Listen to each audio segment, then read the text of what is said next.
What's going on, guys? Today I'll be sharing my thoughts on a historical book that I recently had the opportunity to listen to.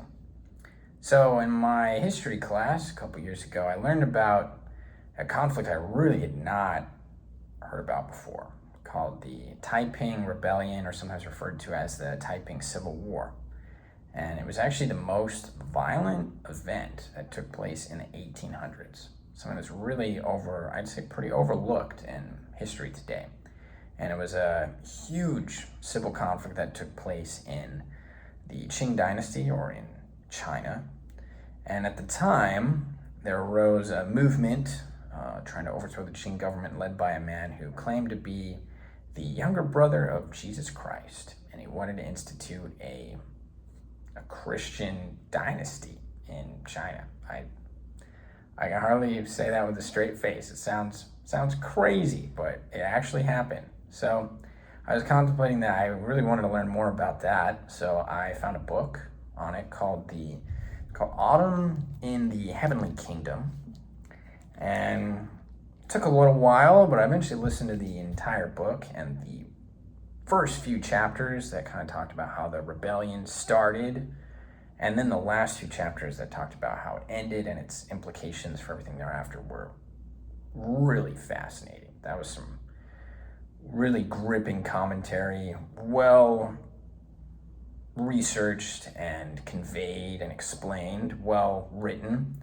But unfortunately, the entire middle section of this book was pretty dry and read a lot like a Wikipedia article, and it was really difficult to follow. Again, part of that could be because I don't speak Mandarin, so it's hard for me to follow the names of characters or historical figures and places. A bit ironic, in fact, because I'm a quarter Chinese, fellow Asian right here. So I don't speak Mandarin, so it was very hard for me to follow everything. Perhaps those in the audience that speak Mandarin, maybe you'll find the book a bit easier to follow than I did. But alas, I only speak English, Spanish, and I can kind of get by in Korean. It's not great. Hopefully one day it'll be much better. So just with considering, I'm glad I completed the whole book. The last few chapters in particular were really interesting.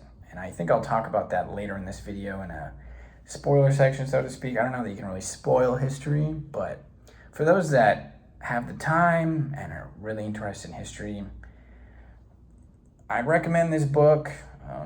For the more casual viewer, casual observer, I probably just watch a couple YouTube videos on it. I know a few. I'll put them in the description. But I'd say, just considering how the first few chapters were really good, the ending was really good, but everything in between was pretty meh, I think I'd have to give this book a B minus. Again, I'm glad I listened to the whole book, but if it hadn't been for those last chapters in particular, this would have been a C. It was kind of a chore to get through, but I'm glad I did. Learned a lot of new things. I just think that it could have been written in some methods that would have been more easier to hold the attention of the reader. And again, since I'm really interested in history, and if I had a hard time getting through it, then I'm sure it must be tough. Not to sound vain or prideful, but so from here I'll be talking about the spoilery content, so to speak. So with regards to the really interesting things that really made the book worth reading, this book talked a lot about how this conflict actually affected the US Civil War and the future political development of China.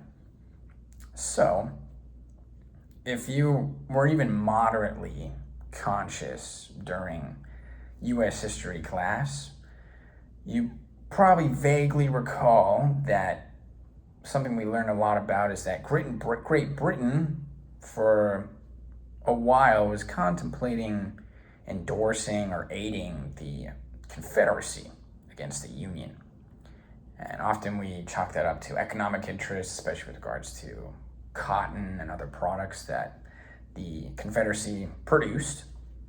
But we often hear that once President Abraham Lincoln issued the Emancipation Proclamation and more clearly and directly stated that the war was being waged with the goal of ending slavery in the United States, then Great Britain, hearing this, or those that made up its government, decided, we shouldn't endorse slavery, so they abandoned the Confederacy.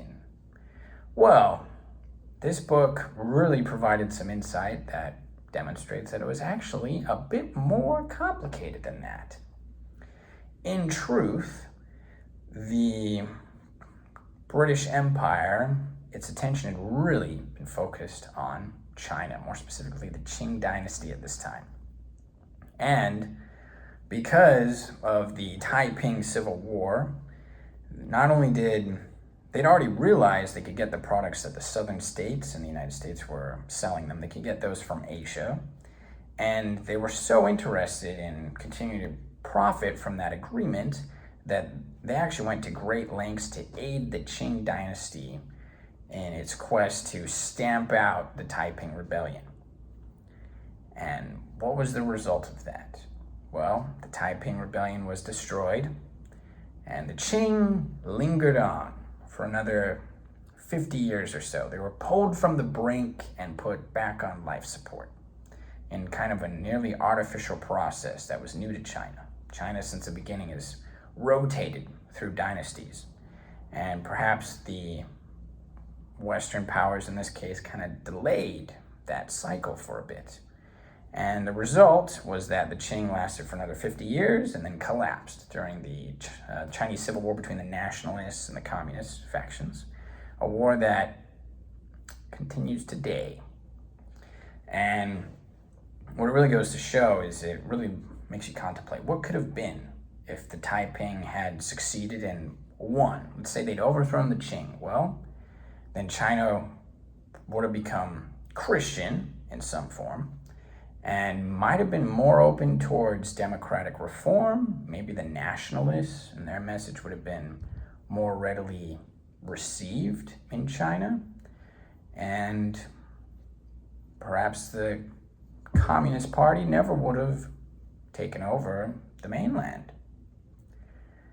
You just never really know. History, that is a fascinating what if or alternate history scenario right there. And frankly, I would not have put the two together if I had not listened to this book. So I'm glad I did, even though the book overall was meh. The last bit and its analysis was fascinating. So if you didn't want to experience that by listening to the book, I just explained it to you, or if you still want to experience it, then go check out this book. Well, that's everything I have for today, so keep reading.